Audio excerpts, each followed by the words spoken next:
Live from the Washington, D.C. area, it's the Inside Scoop. All the news that our viewers want to know. Now, here's the host.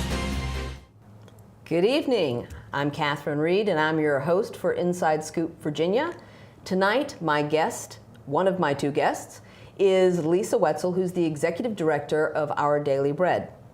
Welcome, Lisa. Thank you very much. Glad to be here. Full disclosure, I'm on the board of Our Daily Bread, so Lisa and I work together in this particular nonprofit, which is based in Fairfax City, and we also serve the greater Fairfax County.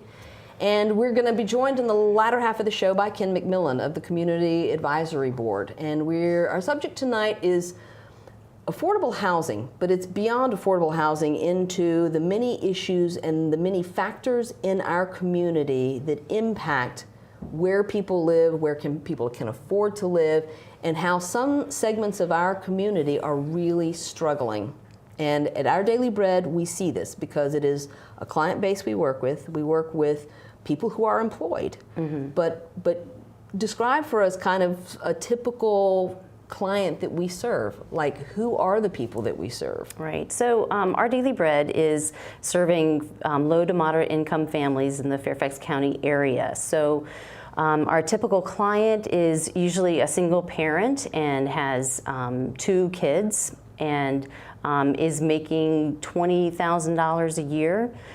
So, that doesn't go very far to be able to afford to live in this area. So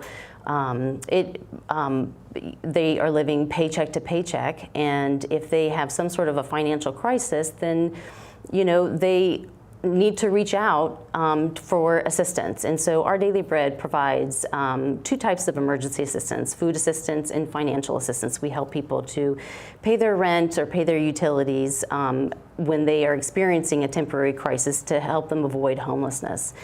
And then we also provide financial literacy programs to help them manage their personal finances. And then we've got case management programs to help them learn long-lasting skills that help them be self-sufficient for a long time, to really change habits that they have, and also to help increase their workforce skills so they can get a better job at the end of the program. So one of the things I think that we've struggled with as an organization, because Our Daily Bread started out 30 years being quite a different organization. So over that 30 years, we have really evolved from being a soup kitchen to trying to meet at a deeper level some of these related needs of our client base. Right. And so, last year we decided as an organization that we were going to get involved in advocacy, and affordable housing is one of the areas that we really see is a need for in the community for us to be able to advocate for the clients that we serve, because they don't organize and they don't advocate for themselves. And affordable housing is really the foundation of being able to be self-sufficient. And in this area, I think the typical rent for a 2-bedroom apartment is $1,600. And if you're making $20,000, you're not going to be able to afford that. And so if you do find a housing that is, maybe $1,200 or $1,000 a month, you are most likely going to be doubling up. You're going to need to have 2 income earners in that household, and so it might be 2 families that live in that apartment. And one of the things that our volunteers who deliver food to some of our clients, they have come back and said to us that it's really disturbing to see that there's a padlock on the refrigerator, because you've got multiple families living in a dwelling, and it's a way to protect your food. And so I really think that I'm glad that Our Daily Bread is getting involved in this issue. While it's not our main mission, we've got to be able to move the needle. We've got to build in systemic change. Otherwise, we're just going to continue to do what we do year after year. And I give full credit to Amanda Andere, who has said ever since I have known her that it's about change, not charity. Right. It is not about, at the end of every year, us saying we served more families than we served last year. In fact, it should be the opposite. We should be eliminating the need for an organization like Our Daily Bread. Right. I definitely agree with that. And unfortunately, the situation that we see in Fairfax County is growing demand for human services. And you know, there's several different studies that have come out that reinforce that. Like George Mason's Center for Regional Analysis, they did a study from 2008 to 2014, and they've shown that the largest growth in job sector is the low wage jobs, and that's projected for the future. And then you combine that with the fact that we're going to need, I don't know, 83,000 new units, but we're still demolishing affordable units at the rate of, I think it was like 15,000 units have been demolished since 2000. And so there's this high demand for affordable housing. We're increased number of people that are in these low-wage jobs, and you know, people who say that they want low government spending. Well, you know, if they don't have a place to live, they're going to be coming. I mean, if they don't have an affordable place to live and they experience a financial crisis, they're going to be coming to Fairfax County for emergency services or Our Daily Bread for emergency services. So we need to invest in the housing that we provide to make sure that everybody of all incomes has adequate housing, and they don't have to be doubled up. And some of the, you know, the studies have shown that kids perform better. They have higher reading scores, and they are more emotionally stable when they are in secure housing. And so when you are of low income and don't have affordable housing readily available, you know, a lot of times people are moving. You know, in our holiday program, just as an example, we get 3,000 referrals, over 3,000 referrals for our holiday program. And so Fairfax County social workers will, you know, enter these clients and sign them up to receive holiday assistance in September and early October. There's a huge number of those clients that have left those addresses by the time we want to contact them in Thanksgiving or the December holidays. So it's a very transient population. And, you know, if we want a community that is, you know, is stronger and stronger for all of us, and, you know, we need to invest, I think, in affordable housing. There was wonderful testimony given at the Fairfax Baptist Church. I think Voice held a meeting where someone from the Oak Knoll Apartments, because in Fairfax City, which is where Our Daily Bread is based, but we serve the county, you know, we've seen Leighton Hall Apartments get sold for redevelopment. We're looking at Oak Knolls being redeveloped. There was another Leighton Hall. Yeah, Leighton, but there was more affordable housing next to the Virginia Rehabilitation Center that's already been turned into luxury townhomes. Right. So that eliminated that a while ago. Mm-hmm. But the gentleman who gave testimony really, I think, probably is more typical than we think. Mm-hmm. He and his wife both work. They work at the Virginia Rehabilitation Center. They've got 2 kids. They're in the local city school systems. And that apartment meets their needs. But moreover, these 2 people meet the needs of our community and of businesses in our community who need these employees. Right, right. I mean, the fact of the matter is that we, you know, even if we move people into higher paying jobs, we're still going to need our pizza deliverers. We're going to need our cab drivers. We're going to need our hairdressers. You know, we need these service industry jobs because we all enjoy those services. But we need to treat them, I think, with respect and provide affordable housing. And I'm not talking about a voucher or handouts. You know, I think that it's just we need to prioritize as a community investment in the people that live there. And that does require long-term strategic planning. Right. And this is one of those instances where you've got local governments, the Board of Supervisors or city councils or town councils, who are looking at development projects and having to assess whether or not they meet the overall long-term needs of the community. But that it makes the assumption that these localities or these local governments have a long-term strategic plan that factors in different income levels, different needs for different jobs. And different age groups, like seniors or like millennials. And you know, I understand the position of, you know, city council and the board of supervisors. You know, there's only a limited amount of income, and we need the businesses to want to move into our areas because they will, you know, spur a more active economy, more robust economy. Right, absolutely. Right. But there's got to be a balance.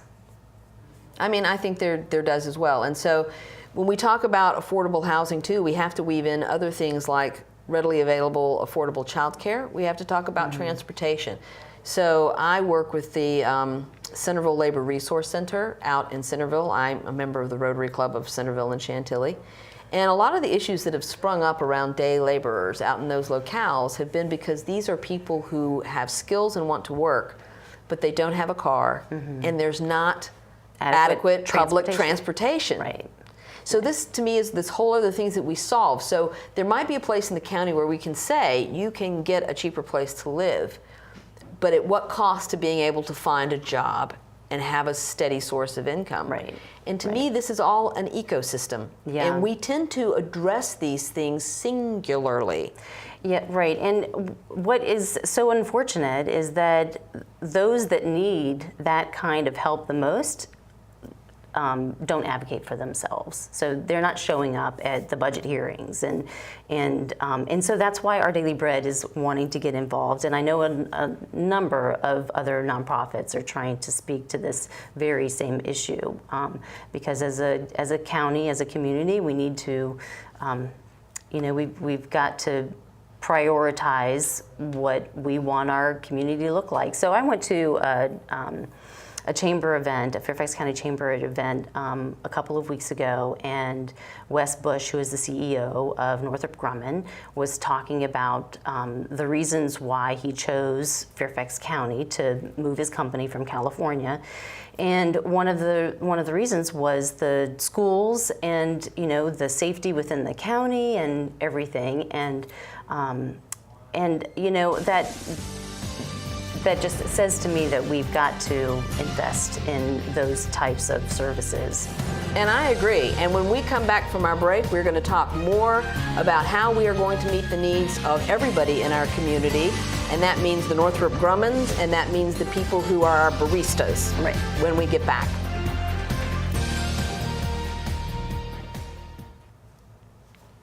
I always screw that part up. I'm always like that. Around the world, It's either too early or too late. every 3 women will be beaten or otherwise abused in their lifetime, 2 more words, God. often by a family member or loved one. A future free from violence. It's all she's ever wished for.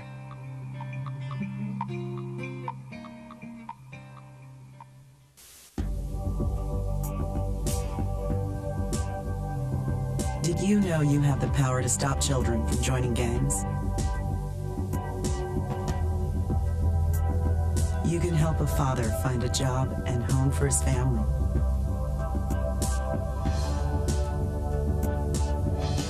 You can assist a woman who can't afford the medicine she needs to live and the home she can't live without. You can choose to make a difference in our community. Support Volunteers of America, and you can help improve the lives of nearly 2 million Americans each year with programs and services that help individuals and families overcome their challenges to become as independent as possible. Support the programs that are working in our community. Contact Volunteers of America today.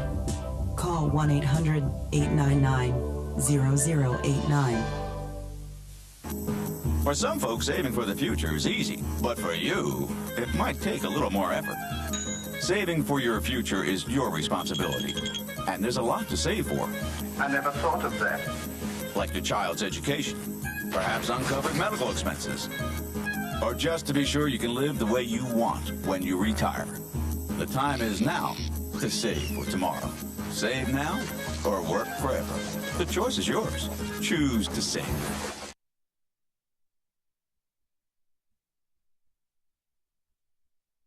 I'm Catherine Reed. I'm your host tonight on Inside Scoop, Virginia.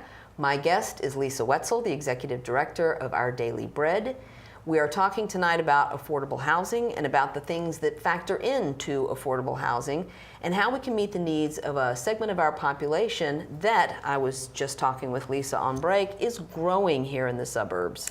Right. I think that poverty is growing across the board. In all areas. And specifically, though, the highest, I think there was an article that came out just recently saying that 53% of in the metro area, 53%, the poverty has grown by 53%. And that's in the suburbs, and that is very alarming. I think that in our community, in Fairfax County area, we've got 64,000 people that are living in poverty, and that means a family of 4 is making $24,000 a year. And so that's a lot of people. It is. So when they are living in poverty, they are placing more demands on other services that are usually not quite as equipped to handle it, like the school system. Right. For free and reduced lunch, and the overburden need for social workers, and so schools are sort of understaffed in that way. And they aren't set up to be necessarily a social work center. They're supposed to be educating. But anyway, it just is an example of how in our community we're not set up to address the needs of this growing population that are in poverty. And so let's talk about education. We tend to, or studies or meetings or initiatives tend to be very singular in saying we're going to attack affordable housing, we're going to attack child hunger, we're going to attack something, but they're all interrelated. Mm-hmm. So a lot of the growing poverty is among families with children. And you're right, it puts pressure on the school system. The school system is struggling to educate children who live in unstable housing, who come to school hungry, right, whose parents don't know how to get services for them or even know that the services are available. And so teachers are being asked to raise the test scores and produce better educational results for this population of children who do not arrive there ready to learn. Right. Right, and so it grew out organically, I think, through the teachers and the social workers at the schools that identified this hunger insecurity in the children that they're serving. The kids come back to school on Monday mornings and they're listless, and not just because they've been up all night, but just because they haven't been fed since Friday. And it's a real problem. And the Food for Others and Our Daily Bread received a grant last year to address that issue of providing food packs over the weekends to provide food for these children. But you're right, it's very interconnected, and if we are not investing in after-school programs, we're going to see more. We see more crime and gang activity, and I think as a county we've invested a lot in that, and so our gang rates have really decreased. But that's an example where we've got to invest in our human services. I mean, and I think too, a lot of people are surprised when you say 64,000 people living in poverty. It's like, where are they? Where are they? Right. And because we go about our business, we go to our places of work, we go to the gym, or we go to the park, or we go home, and it's kind of like, where are these 64,000 people? Yeah, and I think when people have people's ideas of what poverty looks like is not third world country, with large stomachs and the kids are emaciated. It's a different type of poverty, but poverty nonetheless, because it's weakening the fabric of our communities, I think. And there's a lot of poverty shaming. There's been a lot of articles in the last couple of days about restricting what people can buy with food stamps. Right. Like they can't buy soda, they can't buy, and so often poor people are portrayed as being poor because it is a character flaw. Right. That there must be something, there's a narrative in America that says anybody can make it, and if you can't make it, it must be you. Right. That poverty is not somehow situational, it's personal. Right. And right. I find that remarkable and offensive and not helpful in trying to address the problem. Right, right. And one of the things that we found is that there's a study that came out through the Crittenden, it's a nonprofit that's up in Boston. Anyway, they found that there's a direct correlation between someone who has been living in poverty for an extended period of time and experiencing chronic stress.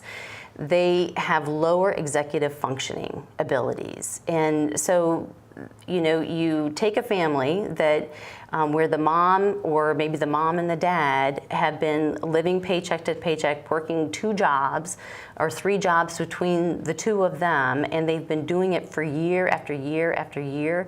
It makes it really hard to plan for the future, you know, to set goals, to just to make decisions that you and I would sort of take for granted. I mean, if we get a flat tire, darn, that's inconvenient. But, you know, for someone who is in poverty, There's that a could trade-off. mean There's a trade-off somewhere. That could mean that, okay, well, how am I going to get my child to daycare? That may mean that I may not get to work. That means I may not get a day's worth of pay. So maybe I'm not going to make the rent again. You know, it's just, it's very stressful. It's Right. a lot of work to be poor. Yeah. And I think that's something, too, that if you haven't lived in that situation, you don't realize how much time you spend trying to deal with the fact that you are poor and do not have resources. Right. And I think a lot of people don't see it. And this is why personal stories make a difference. And the people who write in notes to us at Our Daily Bread really give a window to us of their very personal struggles and how we are a small nonprofit, how we are helping to stabilize them, get them through a particular specific Financial crisis, right. and then help them to move on. But even with our financial literacy program, helping people to manage what is not enough. Right, and to see the bigger picture, you know, to have someone give them some financial advice that they wouldn't otherwise have can be really, really empowering for that person. You know, they may have never been taught to create a budget. I mean, it seems so simple, but some people have just never done it, were never taught it. It's only in the past year that Fairfax County is making personal finance a required course. My son's taking it now, and he said it's the most useful thing that he's taken his whole 12-year career in school. Ta-da! Who knew? Right. But you know, it's very interesting because we work with them on financial literacy, but how many people living in poverty do you think are unbanked? And I think, you know, that's a huge problem, the too. proliferation of payday lenders, you know, the very fact that people don't understand that just moving your money around and paying your bills, there's a cost, there's a fee, there's a tax on poor people who don't have bank accounts. Yeah, yeah. And how do we help, you know, and this all comes back, like I said, it's all tied. We can't just talk about affordable housing without talking about the fact that we're talking about populations of people who don't have a bank account. Right, and so, you know, Ken may speak to this, but you know, if you have a if you have some trouble with your checking account, well, there's this unwritten agreement between banks that when you go to another bank and you apply for a checking account, they won't approve you, and so then you're stuck in this cycle. You know, and so it's very hard to find a bank that will actually accept you. And so, you know, when you are living paycheck to paycheck and you make a couple of mistakes, you lose your account. Well, for you and I, if we'll pay that $35 penalty, right. and we'll say, I will not do that again, you know. But for somebody who's living paycheck to paycheck, they don't have those kinds of resources, and they get dinged. And it just is a downward cycle, and is, you know, people need to be held accountable. I definitely agree with that, but there's got to be some way to bring people back into the fold to help them be successful. And you would think banks would be interested in doing that, and yet I haven't seen anything that would indicate that the financial institutions are interested in working with nonprofits to figure out how to solve that problem. And we were talking earlier about the fact that, agencies interagency meetings do take place, and they do sit down and talk about the big problems and how to solve the big problems. But nonprofits who are actually delivering services are not necessarily at these brainstorming, let's solve the problem meetings.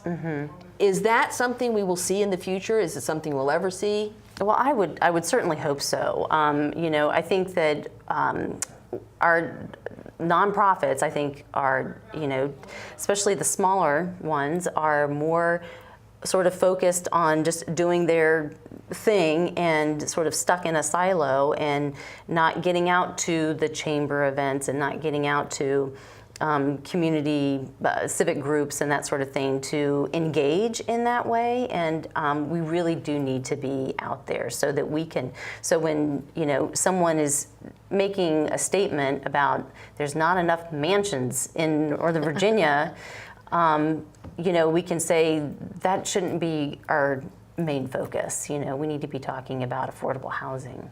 Well, when Secretary Hazel gave a presentation 2 weeks ago, he put up a chart of the, I forget how many hundreds of agencies he oversees as the Secretary of Health and Human Resources in Virginia. But he was talking about the challenge of using technology in a way that these agencies could share information. And there's more than just a technological issue. IT has the capability, but there are privacy issues. There's intra-agency data sharing that is an issue. And then there's this whole satellite of all these nonprofit agencies that are also providing services to these very same people. Probably. There's no information sharing. So we have no clear picture of how much, how deeply, how much need there is, or who exactly is interfacing with these people, and whether they're falling through the cracks, whether there are huge gaps that could be met if we knew. Only all of us are operating in this sphere where we are not talking to one another. Yeah, I mean, I know that Fairfax County has been talking about that very issue for a long time, and the privacy issue comes up again and again. But like what we were talking about, with Facebook, we voluntarily give away our information to Facebook in exchange for using their platform. Right. You would think that there's got to be a way to make that work, because it's very hard to, to know if someone is receiving food from another nonprofit and food from us. We would like to know that. Just because it would demonstrate to us that maybe there's a greater need than what we originally thought, and maybe they need additional services. So. Well, when we return, we will bring Ken McMillon in, and Ken will talk to us from a very personal perspective about how he perceives a way forward in talking about affordable housing here in Fairfax. So please stay tuned and come back and join us. Too many women get hit by their boyfriends and husbands. Too many women are pressured into having unprotected sex. Half of the people in the world living with AIDS are women. It doesn't have to be this way. Together, we can change this reality. Let's strive for a world free of violence.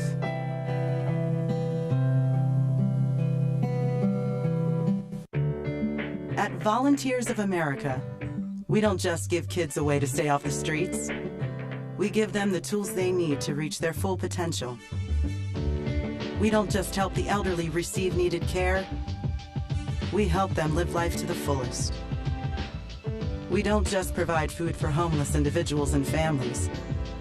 We provide job training and placement so they can buy groceries. Volunteers of America is a national organization that for over 100 years has provided programs and services that allow people to overcome their challenges to become vital members of their community. At Volunteers of America, we don't just help people, we help people help themselves. Find out how you can support the programs that are working in your community. Contact Volunteers of America today. Call 1-800-899-0089. Drivers face all kinds of distractions. Before your wireless phone becomes one of them, stop. Drive safely. Keep your phone in easy reach and dial sensibly. In bad weather or traffic, call later and use a hands-free device. Remember, with wireless, safety is your call. We're back to the Inside Scoop. Here again, your host. Welcome back. I'm Catherine Reed, and joining Lisa Whetzel from Our Daily Bread is Ken McMillon of the Community Advisory Board. Ken has a very interesting personal story to tell about having been in a government job and everything was fine, and then being in a situation where his mother became ill, her home was sold. He ended up without a home, which is what happens sometimes, and he fought his way back. And I would love for Ken to tell us a little bit about his story and how he found his way back, not just to a stable living environment, but how he has turned his experience into a way to help other people. Ken is on the Community Advisory Board, and he brings a knowledge that most of us have not had, may never have, and he brings that to help other people understand the needs of the population, of the clients that we are talking about today. So welcome, Ken McMillon. I so appreciate you joining us. Thank you both. I'm glad to be here. Yeah, one of the things that I realized once I found myself in this situation was a lot of people have a different point of view of what's actually going on when you're homeless and how you get out of it. And that perspective is not necessarily true, but a lot of people who are in that situation don't have the way or the means to really explain to other people what they're going through. And having been in speaking positions before, I realized that there was a reason why this had to happen to me, to put a different spin on this perspective and hopefully affect some change. So. Well, you're a very articulate voice. I've heard you speak before, and I think people really appreciate the fact that they see a person, a human being who has a story to tell, and it's not statistics, because we hear statistics all the time, and it's very hard to feel something about a statistic. True. Well, my story started off, as you said, I've been an ex-firefighter, and I was working for the federal government, Department of Veteran Affairs, and when my father died, at that time I realized how sick my mother was, and I was very, very fortunate to have two fantastically great parents who didn't go to school for parenting, but a lot of the world could take a lesson from them. And because of that, there was no way I was going to let my mother go into a nursing home. So I said, okay, everything I am is because of her. She's what's left, so it's my turn to give something back. And yeah, unfortunately she passed away, and I was given 30 days to move out the house with no place to go. And I go, seriously? And I'm still grieving, you know, because it was 30 days after my mother died. I found my way back to a place where I've been throughout all of my life, Fairfax County. I did a lot of my band playing years and practicing in this area, and I found my way to the Lamb Center. And through the Lamb Center, I contacted Home Depot, which I had applied for a job about 2 years prior to that, and never heard from them. And then I realized that they couldn't find me because I was homeless, and I couldn't get the cable guy to give me a line on the third oak tree down in the park, you know? So anyway, they called me within a day, and within a week I was working, and then I got sick. Now I'm still homeless, I'm still living in the woods, and Home Depot didn't care about that. And so once I got the job, Jerry Connolly and Linda Wimpy from FASCIS had a program where they were starting a committee for ending homelessness in Fairfax County. And they wanted to do it in 10 years. And some of the people that I've gone to meet decided that I would be a good additive to that board and committee and offer my point of view. And one of the first things I thought of was, you can't really try to treat a person first and then put them in housing. You got to get them off the street first, and so, and then treat the symptoms or whatever problems that created that situation after the fact. But as long as they're on the street, you're never going to affect anything. You're not going to have a dent. So that was the first stage. Well, lo and behold, I got sick, and I actually was given a place to stay with a friend of mine that I've known for over 40 years, but ran into her through hypothermia at one of her churches where I stayed at, and she said, "You're working? Come on, you can stay with me, you can sleep on the couch." Well, the opportunity came for, and I forget the name of the actual first phase of the housing program, but basically you go into housing for 2 years.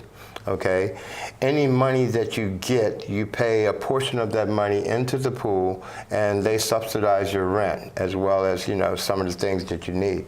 So it's supposed to be a 2-year plan, but I thought about it, and I didn't want to do it. I really, really didn't want to do it. But I thought, if I don't do this, there's hardly a chance for this program to be successful, because you alluded to earlier that the perspective of people who are not in that situation is to say, oh, they created the situation they're in, why should we help them? They're never going to amount to anything or anything like that. Well, I don't think that way, and I never have. So I said, okay, I'll give it a try, and then I'll prove that it can be successful as the first person in. And I was in the program for about a year, maybe a little over a year, and I said, okay, I can pay my own rent now, and let somebody else get into that position. And so I've been at Home Depot ever since, on my way to be an assistant manager. So.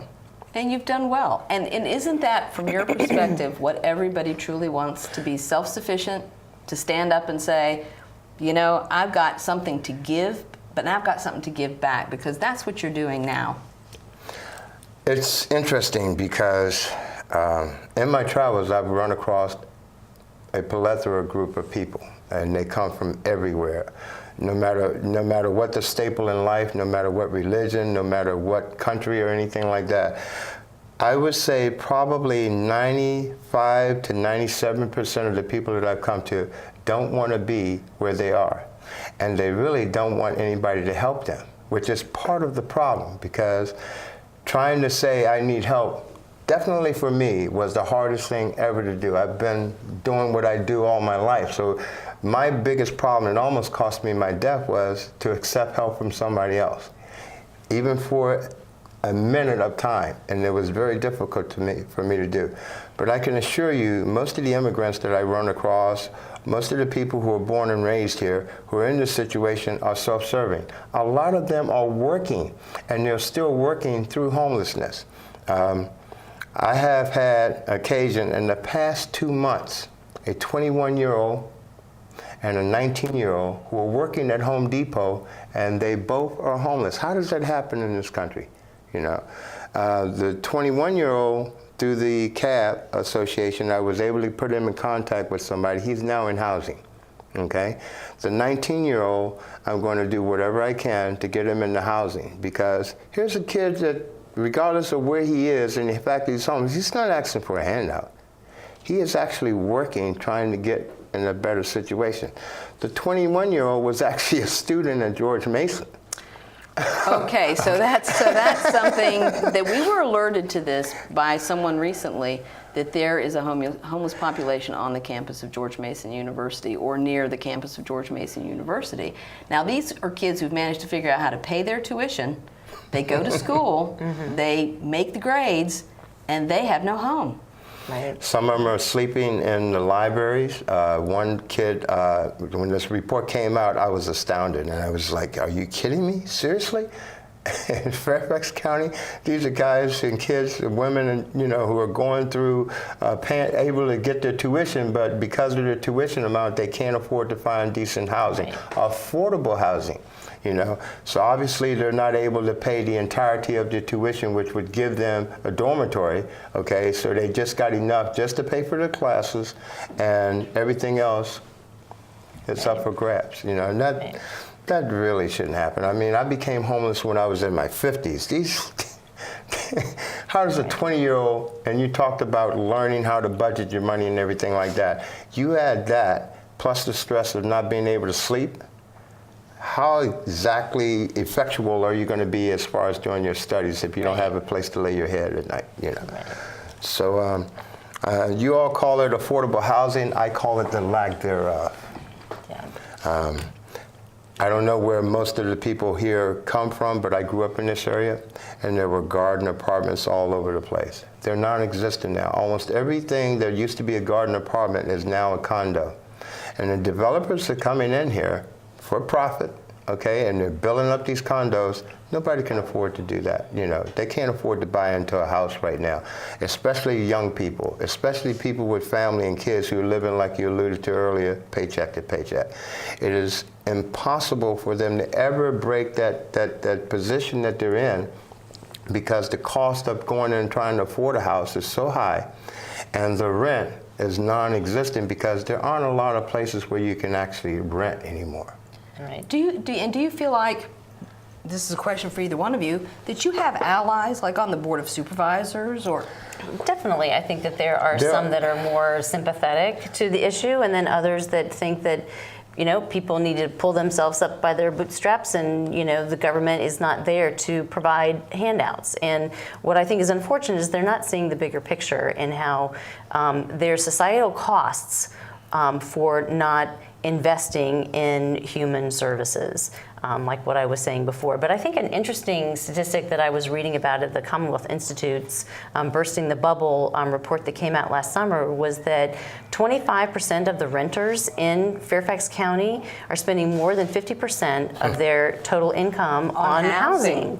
And, you know, the benchmark for affordable housing is for one to spend no more than 30% of their income on housing. Average monthly income, and I'm a testament to that. I'm probably close to paying 50% of my AMI, you know, right now, and it's interesting because I just pulled in a report from the Business Insider where Virginia, to be middle income, you have to be making about $62,000. Unfortunately, that's disproportionately not true. And why? Because if you're living in Mecklenburg or somewhere Dinwiddie County, everything, the cost of living is so much lower than if you're living in Fairfax County. Okay, and so they're doing this for the entire state of Virginia, but I can assure you right now, the cost of living in Fairfax County is extremely higher than it is in most of the country. So those averages, we really kind of have to look at the statewide and throw the averages out. Pretty much so. So if your cost of living is that high, you know, and you're paying more than a third of your income, just exactly how do you break that cycle where you can be self-sufficient? And save. And save. Right. I've got a guy, he's living in the place where I live, and I won't give up the name. I'm not going to. Well, I tell you what I'm going to ask you to do, Ken, is we're going to take a short break, and we've got some public service announcements, and then we're going to come back, and I really do want to hear more about the personal stories of the people that you have encountered, because that is what I think the public misses when they look at statistics and news stories and articles. So please, join us after this break, and we'll hear more from Ken. Around the world, 1 out of every 3 women will be beaten or otherwise abused in their lifetime, often by a family member or loved one. A future free from violence. It's all she's ever wished for.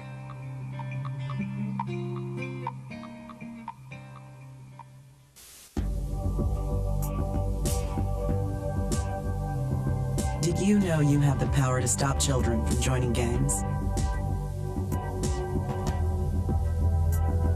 You can help a father find a job and home for his family.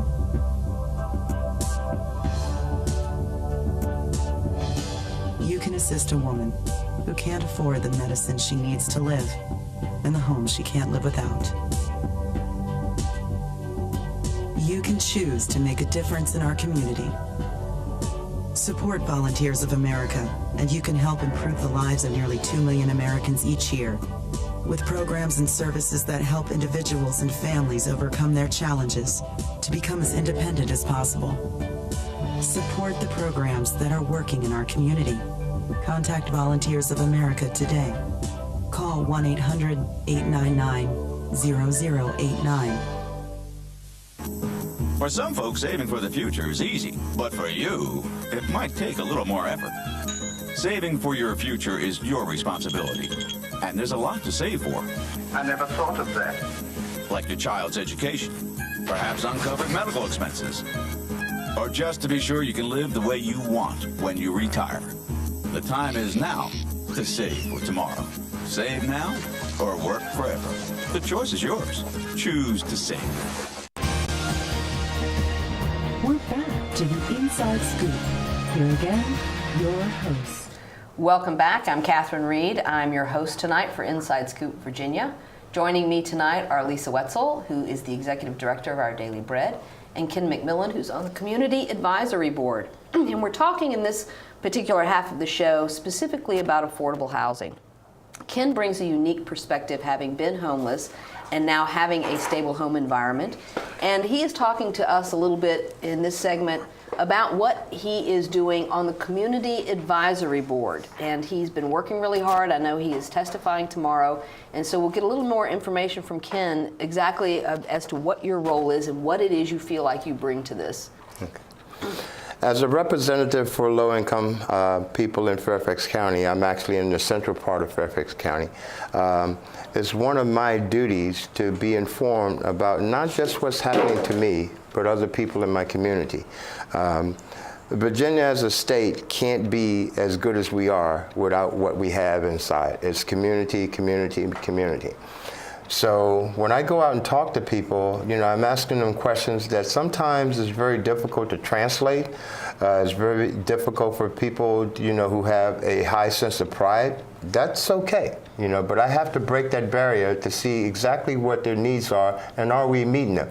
Not necessarily that we should be, giving them a handout or anything like that, but obviously if they're here, they've found a home, they want to be part of community, they're working here, we should be able to make that so that can happen and they can become more giving back of the community. And that'll only happen if we can see that they are in a stable environment for their children and their families as well.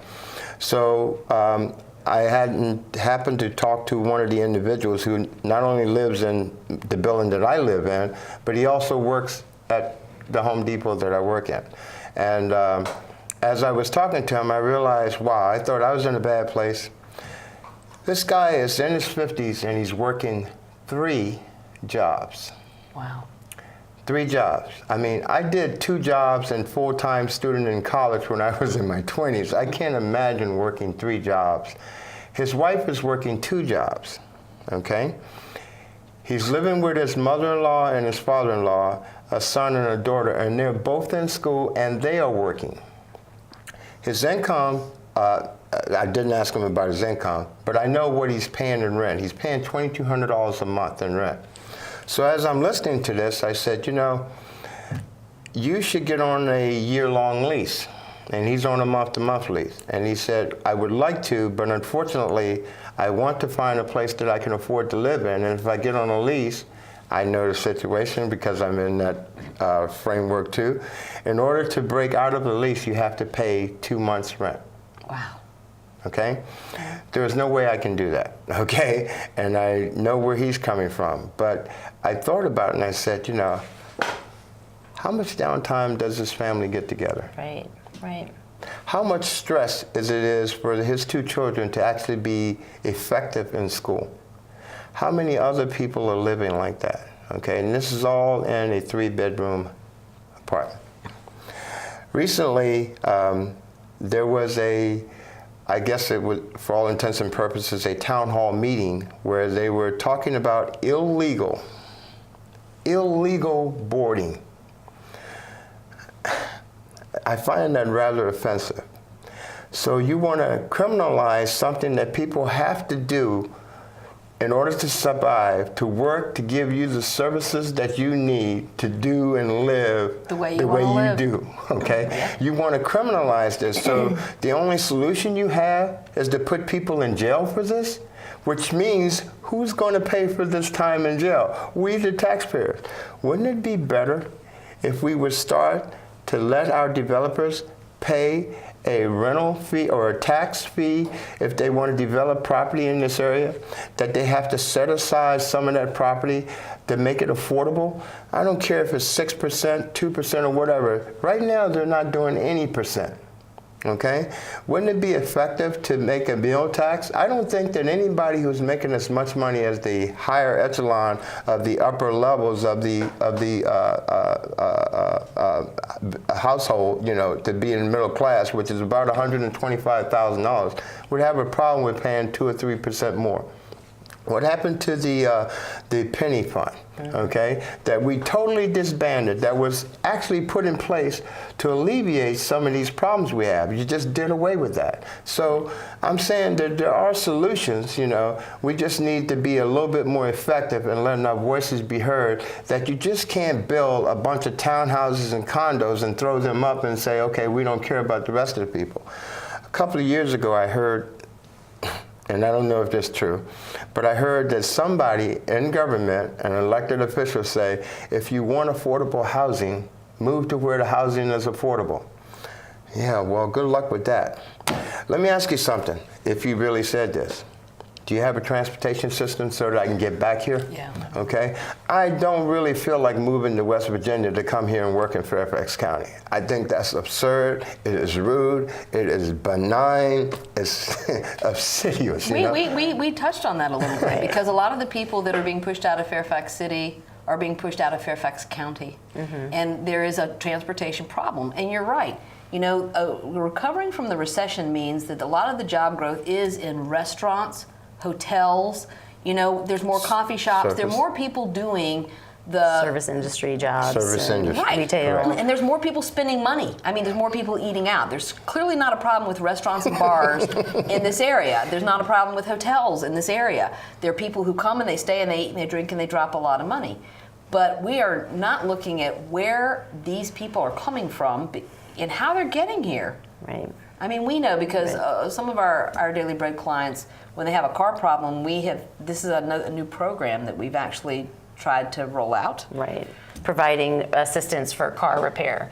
But you have to be working in order to be able to receive this assistance. But, you know, we've got to be able to put limits because we only have so much money to do that.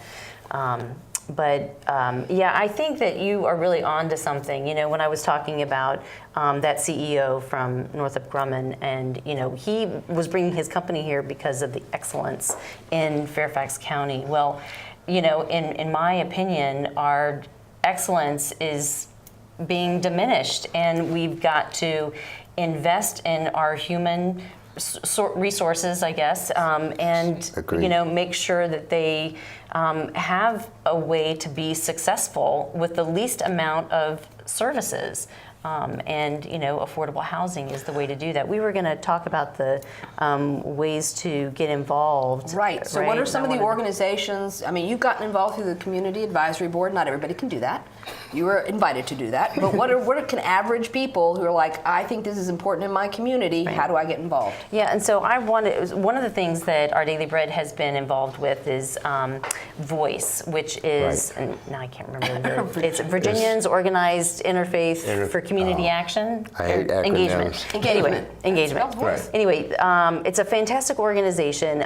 They hire community organizers to assist the local community to advocate for a particular issue, and the community can decide what issue that is. And so right now, like in Fairfax City, there's a community organizer that is helping the local faith communities and nonprofits, and also the residents, the tenants of the apartment buildings that are being affected, to come together and demand from our elected officials to have affordable housing, just like you were talking about, demanding from developers to set aside a certain amount of units for affordable housing, 60% AMI. And it's a way to get involved. So you can go on to their website and find out. And because of this, when Voice came to Fairfax City, Lisa and I were there, for the first time ever, when we were talking about affordable housing, political leaders actually admitted on air in front of news media that they dropped the ball, that they had allowed some developers to come in and do whatever it is that they do without holding them accountable to set aside. So that moving forward for me and for other people like me was a great step. You know, but we do need more people to contact their Congress people, to contact their legislator, to contact the boss, the Board of Supervisors, and let people know that we want people. Let's face it, Fairfax County is a great place to live. We have the best schools in the country. Nobody will doubt that. People want to bring their children and their families here for a solid, good reason. But if we continue to not deny the people that are going to do and help us move forward and become the great county that we are, after a period of time, we won't have anybody here to do any of that because they have to move elsewhere. So it's like Lisa and you all alluded to earlier, we have to invest in our investment. Okay, these families, their children, they're going to come back and work here. If we can get companies like Grumman and more, IBM, and so forth and so on, you know, all these great, you know, Fortune 500 companies, you know, they're going to need service people. Not only they're going to need technicians and things like that, but they're going to need service people. And guess what? It's a lot easier for me to get to a job if I got transportation, if I don't have a car, and a lot of people don't, you know, I don't, I'm on public transportation, if I can get to work in a timely manner and get home safely, you know. So that infrastructure all needs to come together, and we can't keep pushing it under a rug until tomorrow. We have to start to do that today. So, like my mother and a lot of people have said since then, you know, it takes a village. It takes the entire community to get involved in this because we're all going to be senior citizens at some time. That's true. And one of the other sooner than others. The other group of people that are in the same boat looking for affordable housing happens to be senior citizens on a fixed income. Reston has a great group of senior citizens who are in a situation where they are going to downsize and eliminate that housing for the group. And guess what? There's no place else for them to go. I think they're trying to do something with the banks. Now, I only got this because I'm a member of the CAB, okay? But I'm appalled at the fact that we dropped the board out. And then someone said the senior citizens did to themselves. And that, you know. I don't think so. I share your respect for people who are trying to age in place in this county. I'm so tired of pointing the finger. Well, I want to thank you both. We're kind of running out of time here. Thank you so much, Lisa. Thank you so much, Ken. This has been a wonderful discussion. On May the 1st, Our Daily Bread is having an event. Artful Living. So May 1st, go to odbfairfax.org. Right. Get your tickets. We would love to see you there. And again, if you want to get involved, you know that you can go online to Our Daily Bread. You can look for Voice. And please, give back to your community.